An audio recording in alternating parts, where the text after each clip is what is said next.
Ya pemirsa, kembali di Apa Kabar Indonesia Malam. Saya masih menunggu kehadiran dari Bang Emrus, tapi mungkin terlebih dahulu saya ingin ke Pak Jazilul Fawait terlebih dahulu. Sudah ada statement di sini dari Mas Adi Praitno, Pak Fawait, bahwa bisa jadi adegan pengeroyokan akan terjadi di dalam debat Cawapres. Gitu. Caimin mau ngeroyok Gibran, seperti itu kah? Ya tentu itu dalam tanda kutip ya, ngeroyok untuk kepentingan memperjelas dan mengklarifikasi hal-hal yang merugikan rakyat. Misalkan bisa ditanyakan kembali pada debat Cawapres ini, tanah Pak Prabowo yang seluas itu apakah tidak memberikan kecemburuan kepada sejumlah atau adanya konflik agraria yang beribu-ribu belum selesai. Demikian juga soal food estate yang kaitannya dengan ketahanan pangan, yang faktanya pangan kita masih mahal dan belum terjangkau secara baik. Demikian juga energi solar kita masih langka, pupuk kita masih langka. Dalam konteks mengkeroyok menurut saya itu adalah memunculkan sejumlah pertanyaan-pertanyaan yang kritis atas kebijakan pemerintah yang selama ini dijanjikan, namun faktanya tidak. Kan berbeda antara reforma agraria dengan bagi-bagi sertifikat misalkan. Kan berbeda juga antara investasi dengan penggusuran atau memelihara adat. Demikian juga isu-isu lingkungan dan lain-lain. Menurut saya yakin Pak Mahfud atau Caimin akan mengeksplor lebih dalam terhadap kebijakan-kebijakan yang selama ini seakan-akan memberikan keuntungan kepada rakyat dan bangsa, namun faktanya sebaliknya. Seperti kasus food estate yang selama ini ditutupi, misalkan singkong ditutup-tutupi dengan jagung, misalkan begitu. Reforma agraria yang harusnya setiap rakyat Indonesia dapat tanah ditutup-tutupi dengan sertifikasi tanah milik sendiri. Nah, ini semua sesungguhnya hal yang substansial yang mestinya di forum debat Cawapres ini akan diangkat baik oleh Gus Muhaimin maupun Pak Mahfud. Namun tidak dalam pengertian mengkeroyok, namun dalam pengertian dalam visi kami adalah visi perubahan ke depan agar harga pangan terjangkau, agar energi memiliki kedaulatan, juga kedaulatan air. Saya pikir itu yang menjadi soal, bukan soal mengkeroyok. Kalau soal mengkeroyok, saya pribadi setuju sih.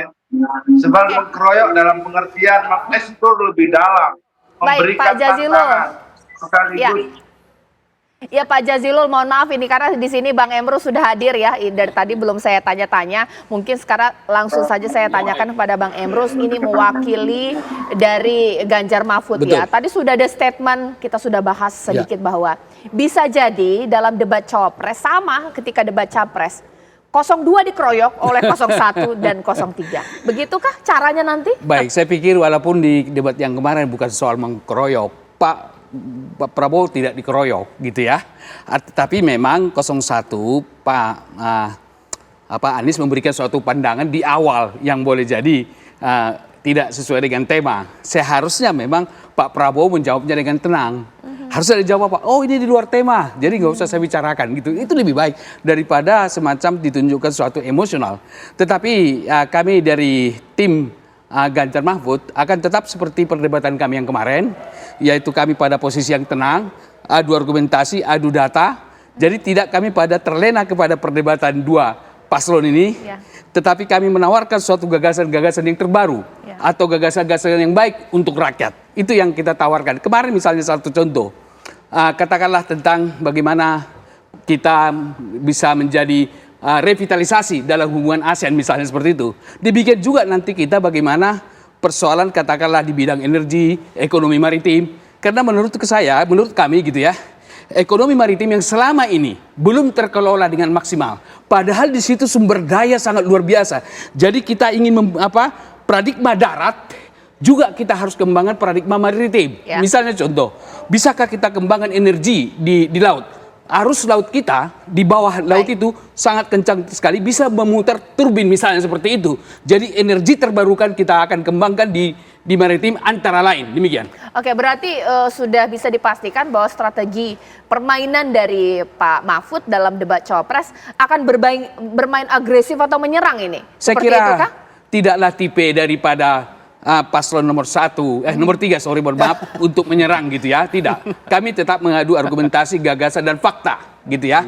Pak Mahfud nanti akan menawarkan suatu gagasan-gagasan yang cemerlang. Misalnya katakanlah di dalam sumber daya alam. Ya. Bukankah persoalan di dalam penanganan sumber daya alam adalah penegakan hukum? Baik. Dan korupsi banyak di sana. Jadi oleh karena itu saya pikir Pak Mahfud ini salah satu di antaranya akan menawarkan gagasan bagaimana penegakan hukum di bidang sumber daya alam ini. Demikian. Oke, menawarkan gagasan baru itu bisa jadi juga mengkritik kalau gagasan yang ada atau mungkin kebijakan yang ada. Ini artinya bahwa bisa jadi akan terulang kembali nih Mas Billy. Iya, 02 dikeroyok ini Iya, sama 01, pertama-tama 03. seolah-olah responsnya adalah Iya. yang berantem itu 01 sama 02, 03 itu cuma ngelihat. Padahal kalau kita lihat lagi, kebetulan saya bikin stitch video Iya, dan iya. video yang saya stitch itu lumayan viral ya. Itu yang duluan nanya, udah Pak Anies kasih skor aja berapa gitu kan. Jadi sebenarnya ada juga api-api penyelutan antara bagaimana kedua belah pihak ini kemudian berinteraksi dan dalam tanda kutip melakukan penyerangan. Dan bagi saya Pak Prabowo begitu untuk ukuran respons dia seperti itu adalah dalam level ketenangan yang cukup untuk dalam situasi yang seperti itu, di mana ada 2 lawan 1 dan dia secara tenang tetap bisa menguasai emosinya untuk menyampaikan pendapatnya. Tentang ide-ide, kita balik misalnya topik energi baru terbarukan, topik sumber daya energi alternatif, revisi-revisi beberapa undang-undang, revisi EBT, revisi undang-undang EBT, revisi undang-undang migas, semuanya kan ini mandek nih, ya kan?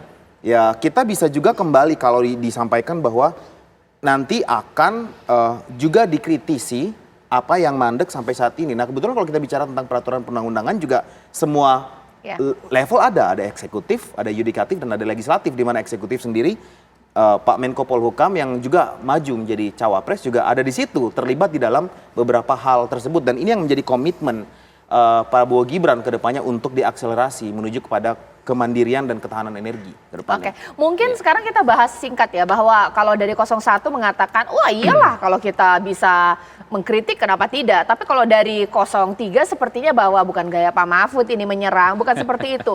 Sekiranya gaya mengkeroyok petahana ini saat ini, efektif tidak sih untuk mendulang suara? Karena dalam debat itu kan adalah sebagai satu tontonan yang sebenarnya untuk menunjukkan kepada publik siapa yang terbaik dan siapa yang terburuk. Oleh karena itu debat itu harus saling mengalahkan.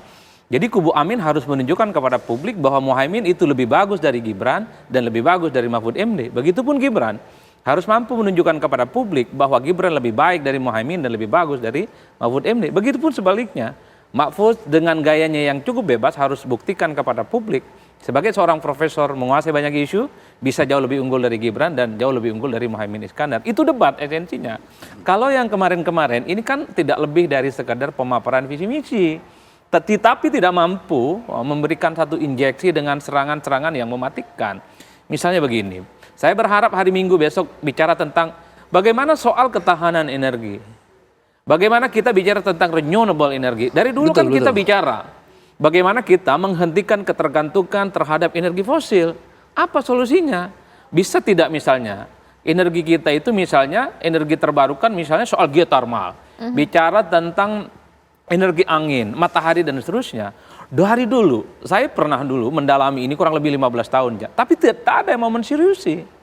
Siapa yang mau investasi di situ? Siapa yang akan menemukan energi-energi terbarukan itu sampai hari ini? Mulai dari undang-undang, mulai dari investornya, nggak ada yang mau serius. Semua mengutuk memang energi kita yang bergantung pada energi fosil. Ini terbatas.